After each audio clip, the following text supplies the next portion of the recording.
Have you done something with your hair, or...? No?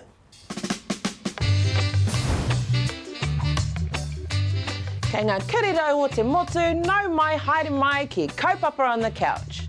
He Māoritanga te kaupapa o te rānei. Let's talk about hair. It's made of a tough protein called keratin, anchored by a follicle and an oil gland. Ugh, shut up, nerd. I want to know about the history and the tikanga of hair here in Aotearoa. Different cultures have different traditions around hair, right? And so did our Māori ancestors. All kinds of interesting and intricate tikanga and meaning. We talked in the last episode about how the head is tapu, meaning that there are certain spiritual restrictions around how it should be treated, which means hair must have a lot of mana, right?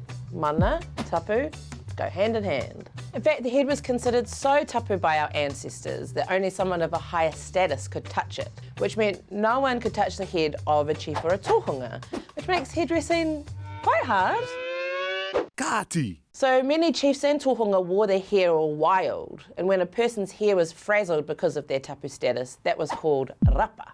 Like Ngā Whātua in this picture, the elder brother of the Ngāti rangatira te Rauparaha, who wrote Kamate, who is a powerful tohunga. Rapa mamai has a similar meaning. It's the unkempt hair of someone who was tapu because they were in mourning, often in mourning for someone whose death hadn't been avenged yet. Another hairstyle to convey mourning was riuriu or tiotio, closely cropped or shaved all over except for one lock of hair at the left temple.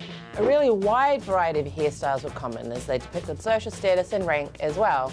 In fact, the Te Arawa ancestor Hatupatu tricked raiding war parties by pretending to be different chiefs by changing his hairstyles.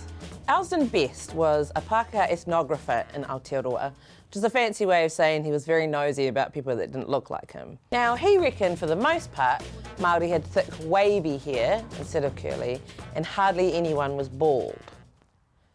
Sorry, Koro, that's your Pākehā side. He and other ethnographers wrote about the different ways Māori dressed their hair.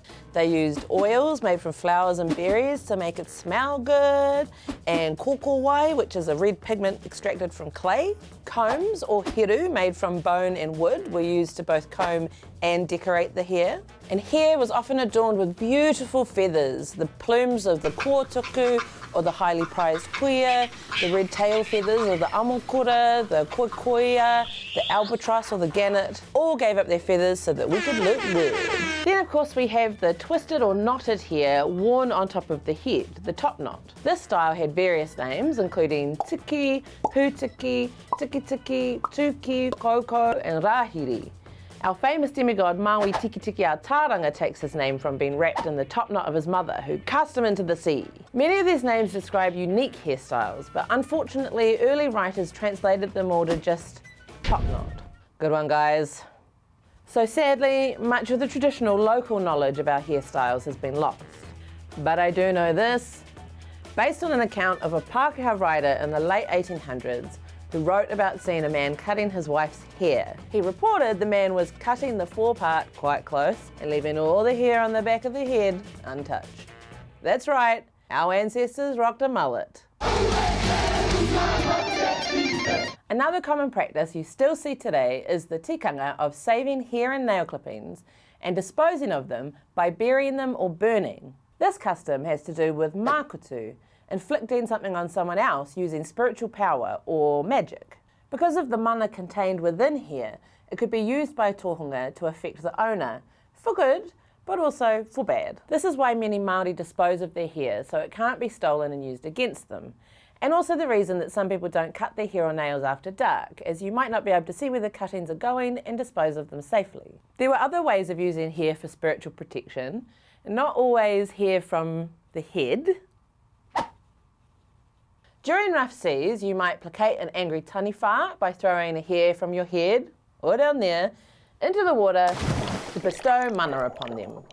When using a fishing net for the first time, a hair was sometimes placed in the mouth of a fish from the first catch and thrown back into the sea to ensure good luck. It makes sense to me that our ancestors honoured the sacred upoko or head, which houses the amazing knowledge centre of our brains. I, for one, might think a bit harder about enhancing my mana through my hair. What does your hair say about you? Do you ever think of it as a reflection of your mana or your values? Let me know below some of the stories and tikanga in your whānau around here. Ka kite au kia koutou katoa a tērā marama. See you next month for another episode of Kaupapa on the Couch.